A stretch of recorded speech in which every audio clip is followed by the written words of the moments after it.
Hello and welcome to my garden in Phoenix, Arizona. My name is Ashley and I just wanted to start filming a monthly tour of what I'm doing out here and show you what an amateur garden looks like and the kinds of changes I'm thinking of, and hopefully anyone out there might find this helpful. In particular, I feel like when I got started gardening, what was most helpful for me was finding local folks online and seeing how their gardens progress on a monthly or even weekly basis. And that taught me more than like any book or especially one written for a different climate. So again, Phoenix, Arizona is a very specific and unique climate, and it comes with its own challenges. So hopefully, again, someone out there finds this helpful. So why don't we start over here in the back border? Oh, and I also wanted to mention that my approach is kind of a mix of landscape, flowers, including cut flowers and edibles. So I know some people like to focus on one of those categories. My mom, for example, basically is only interested in growing edibles, and that's cool, but like I kind of want to do a mix. And I'm kind of okay with buying a lot of my food at the store.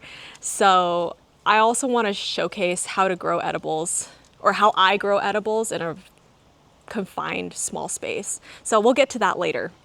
But starting with the back border here, this is kind of like my attempt at doing a formal border. As you can see, it's kind of informal right now because honestly, this was just like an experiment for year one. Like I initially direct sowed all these sunflowers in this I direct sowed sunflowers in this entire area, but only these ones came up, and I don't know why. I have several theories. One, we used like a super strong pre-emergent at some point in the fall, and I don't know if that impacted this area. Two, I think like either birds or some kind of bug was like eating the seeds before they were germinating. Because I mean, I don't know if like roly-polies do that, or certainly I think birds would find sunflower seeds kind of tasty. But yeah, I don't know what was going on. But really only these guys came up, and I think that's fine.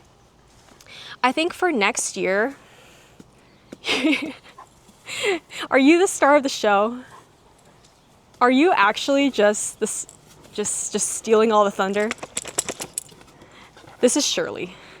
Shirley is our Great Dane who we adopted from the pound, from the shelter several months ago. And she's glued to the filmographer here.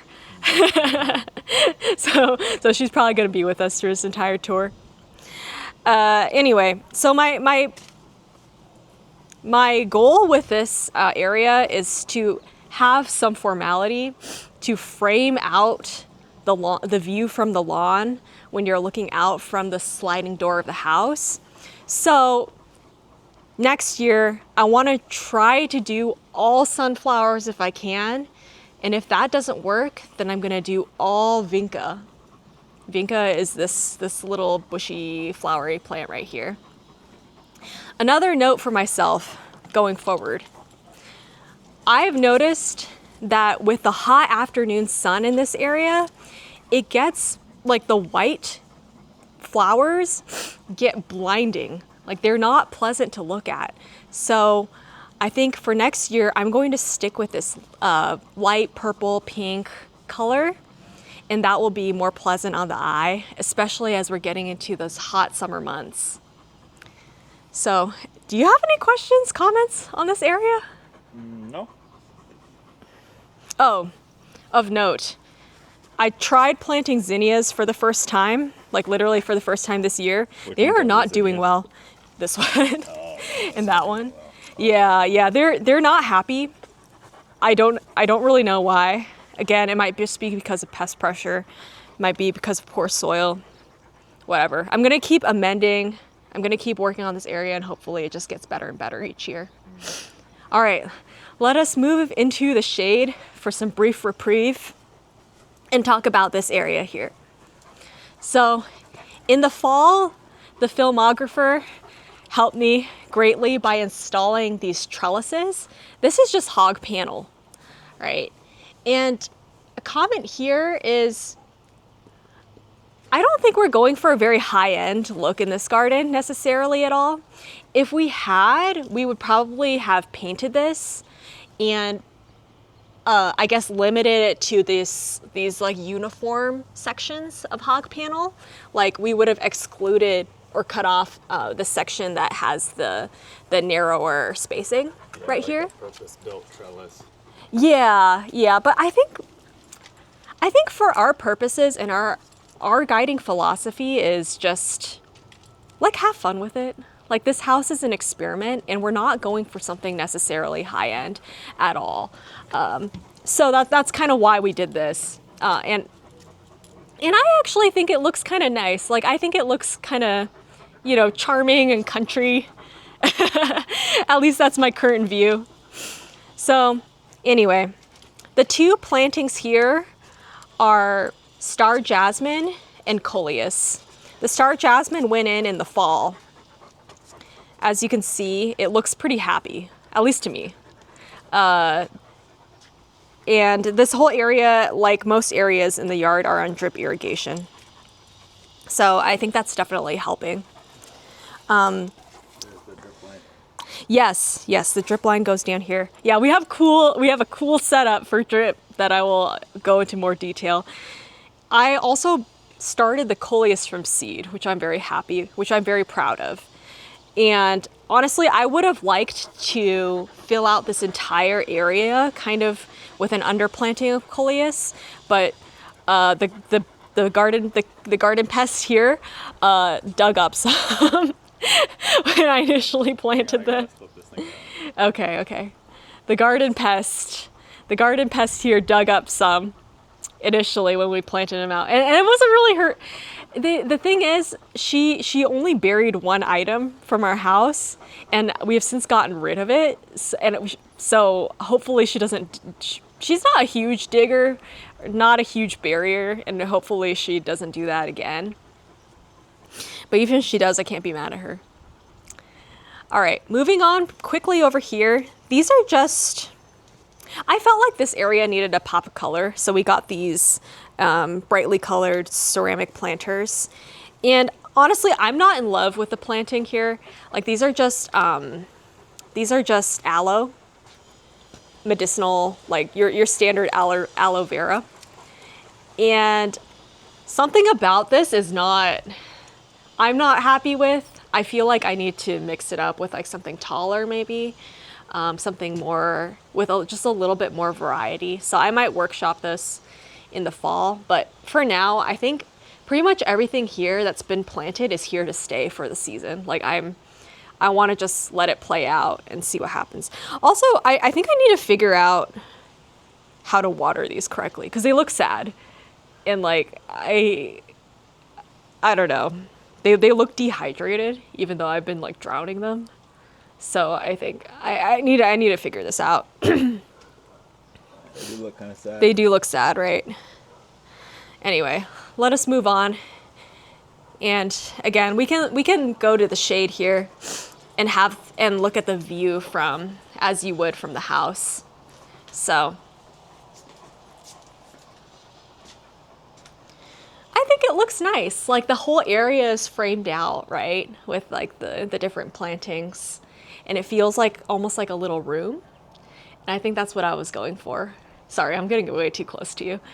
Over here, in these 3 containers, I actually decided to follow the thriller, filler, spiller formula for once, right? So this Angelonia or summer snapdragon here is the thriller. White vinca here is the filler, and then sweet potato vine is the Oh my God. I'll give her pets. Sweet potato vine here is the spiller. So hopefully this starts trailing down. Again, this is all new to me. Like this is the first time that I'm planting any of these. So we'll see how it goes. And this is the patio cover that we built together like 2 weeks ago, which is awesome. All right, moving on. Oh yeah. So when we redid everything here, we put the irrigation above ground and just inside this area. So this way everything's really easy to access. If I ever need to like clean out any filters or just maintain stuff. When I say I, but I really mean you. Like, I don't know if I'm gonna be touching this all that often. Yeah, I can do the filters. But then it's just way easy to access. And all the stuff used to be down here, but like spiders like to hang out there, and this is just so much better. And we expanded our zones as well by doing this. All right, let us continue and go into that patch of shade right there for some refuge.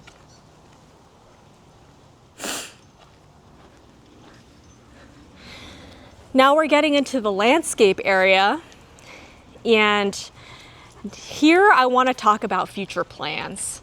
So I've started putting down some shrubs in the fall and going a little bit into the spring, but then as you can see, there's still room to put down more plantings. And so I want to just kind of talk through. This is actually my opportunity to get your thoughts too. I'm sneaking it in right now.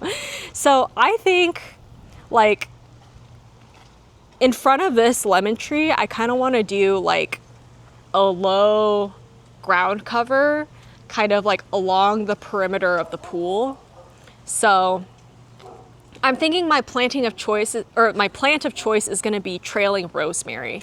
So I'm going to go just like however many will fit, like bop, bop, bop, just like that. And then maybe I put like some kind of contrasting shrub in between the trailing rosemaries, like so that there's like a contrast in texture. And then, but the plant in the middle will be really short and squatty, like 2 feet tall. And that way, like it's not going to block the view of the citrus. And then we're going to put kind of like a ring of metal edging around the citrus so that keeps the mulch, the wood chips separated from the DG. So that is a project that you are going to do at some point. Coming over here just to comment briefly, apparently these shrubs, these woolly butterfly bush, great choice for Phoenix, Arizona, because they can tolerate really high temperatures in hot reflected sun, which it needs to be able to do on this side of the yard. That said, these guys are expected to grow to 5 by 5, which I'm like I don't know. I'll believe it when I see it because they look like little babies right now. But yeah, hopefully we'll frame out this area nicely. Garden pest, hello.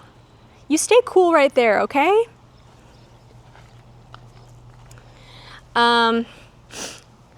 This is its common name is like Texas Ranger, Texas Sage.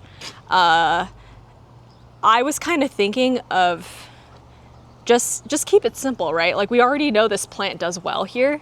So we've got one here. Maybe go like bop, bop, add 2 more.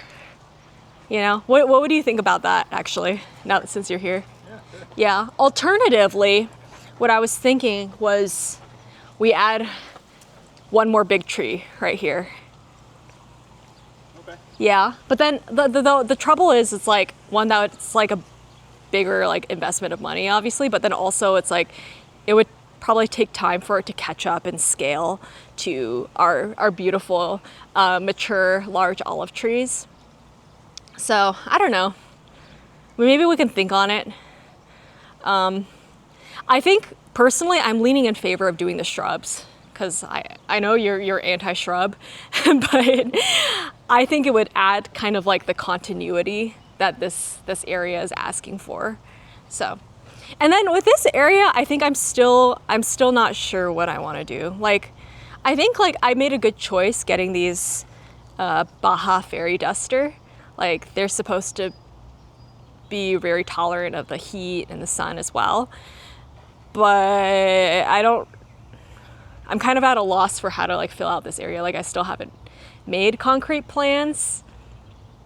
So we'll see. And then also we still have the issue of just the edge. So I'm kind of trying to figure out what to do along the perimeter of the pool, basically. All right. Moving on to this area, I have a single lone lavender.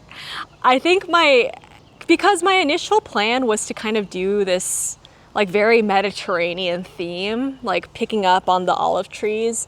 And I had this initial idea to do kind of a mass planting of lavender and rosemary. But now that I'm like here and we've been living in this house for a while, I feel like lavender is actually not my favorite shrub. So I don't know, we'll see. I think what I might do is kind of do like a snake of a river of lavender, if you will, kind of going like around and then kind of going like this. But then my concern is that it's going to be kind of random because like that element is not being repeated anywhere else in the landscape, you know? So again, I guess we'll see. Like, I think that could look really nice. And then like maybe behind the river, we do another kind of river of rosemary. And that could look really nice. But again, I have to think about it a little bit more and finalize before it comes time to plant again in a few months. Okay, moving on to this area. So we've got our lime tree here, and I wanted to do kind of a similar thing with just framing it out with the lantana, except this color lantana is different. I initially planted 3. One of them I stepped on, so it died. Now we have 2. We will continue working on this area in the fall. Along this back wall, I want to do an alternating colors of Tacoma. So I'll do orange bells and then yellow bells. And again, these are all like widely available, not super specialized shrubs, you know, like I can get them at the Home Depot, which we call the cheapo internally. And what am I trying to do here? So the shrubs are hopefully going to grow fast. They're going to grow tall. And then in a few years, they will grow up past this wall and give us privacy, and as well as just being beautiful and providing that foliage and repeating the dwarf Tacoma. That's over there. That round shrub right there, that will get to a maximum size of 6 by 6. Hopefully less, because I think 6 by 6 is a little big. But it's okay. We can probably just cut it back. Any feedback on the planting plan so far? No. All right. Well, this is a pomegranate tree. It actually came from my mom's yard. She brought it in her car from her home in California, and she camped overnight on her way here before bringing it all the way and transplanting it. And as you can see, it's doing pretty well. I mean, it was just a tiny baby when we planted it just a couple months ago, but I think it has actually quadrupled in size since then. So I'm looking forward to this growing nice and big. Hopefully, I think her tree is the size of a standard human being. So maybe like 6 feet tall. So I'm hopeful that this will also grow nice and big, hopefully in a few years. Coming right along here, I think my plan for this area, again, is just keep it simple. Like, maybe we just do the trailing rosemary along the border again. And then in the next row, we do lantana, the same yellow lantana that's behind the lemon tree back there. And then we do some kind of vertical accent plant. And then that's it. So this is obviously like a blank slate, but I think that's kind of all we need to add. Okay. Lastly, let's talk briefly about this container area. Let's both get into the shade because I'm actually dying. I'm gonna get some water, please. Thank you. This is very warm. Most things here are started from seed. The exception is this Thai pepper, which I got as a transplant from the cheapo. But most everything else, I think that the goal here was to start most things from seed and for it to be kind of a ever-evolving veggie and herb area with maybe a little bit of a few flowers thrown in. So this is a yellow pear tomato, and I think it is on its last leg. I'm probably gonna pull it in like less than a week because it's starting to get really hot, and I think over 100 degrees, like this thing is just not gonna like do well, particularly in the container. Hey, sweetie. So I'll enjoy like the couple tomatoes that we can get from it and then call it. In its place, I have watermelon growing. This is called Bush Sugar Baby. It is a dwarf variety, I believe, a very small variety of watermelon. So it's only going to get to a maximum of 3 to 4 feet wide, and it's going to create like tiny little watermelons, hopefully. So hopefully this is a good early summer crop for us to enjoy. Over here, I have an heirloom bell pepper. The filmographer gifted me these heirloom seeds for Christmas. And as you can see, we've got 2 peppers developing right here. We have more flowers coming in right here. And I noticed this, like, there's like a bee that makes, it has like a morning routine of like hitting every flower in this area. So I think like this whole area is getting pollinated really well, even though I don't really have that many flowers here. Here though, I have planted flowers. These are zinnias. I also have some volunteer marigolds coming up. We'll see how they do. It might be too hot for them at this point.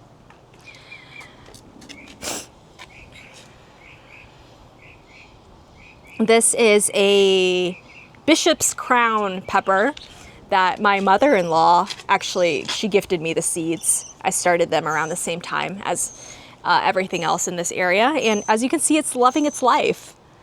And it's just starting to put off little flowers. So hopefully we get to see some peppers soon. Lastly, over here, I have a few different types of varieties of basil. So this is Thai basil, which I started from seed again.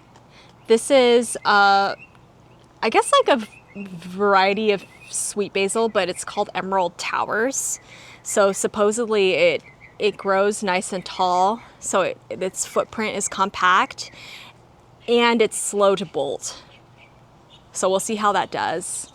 I will say I initially planted this in that raised bed, but then it wasn't getting enough sun, so I just moved it over here. So it's kind of slow to it seems slow to get established, but it's just because it didn't really have much of a head start. This is just like your run-of-the-mill sweet basil. This is a rosemary, which the cutting my mom actually brought over from her garden as well. And is there anything else to point out? Oh, I had a problem with birds, like just they would like just chomp down on the entire plant when I had just transplanted them. So that's what it did to this sweet basil here. So it's starting to kind of regrow, and I'm just gonna let it do its thing and see what happens. Okay, so why don't we just finish in this area? There's not much to see in these 2 containers, but the idea was to just to have like a small culinary area for herbs and the like. So this is thyme, this is Greek oregano, and this is the smallest culinary variety of rosemary. It's called Blue Boy, and I bought them in 3-inch pots. So so it seems to be doing pretty well, and supposedly its mature size is only 2 feet by 2 feet. So I think it's a good choice for this very, very small container. And it is also very slow growing. So I think this is gonna work out great. And I don't know if there's anything else to show y'all. So next month, I'll try to film another tour and show you all updates on how things are doing. Hopefully the sunflowers are blooming by then. And until next time, thank you for watching.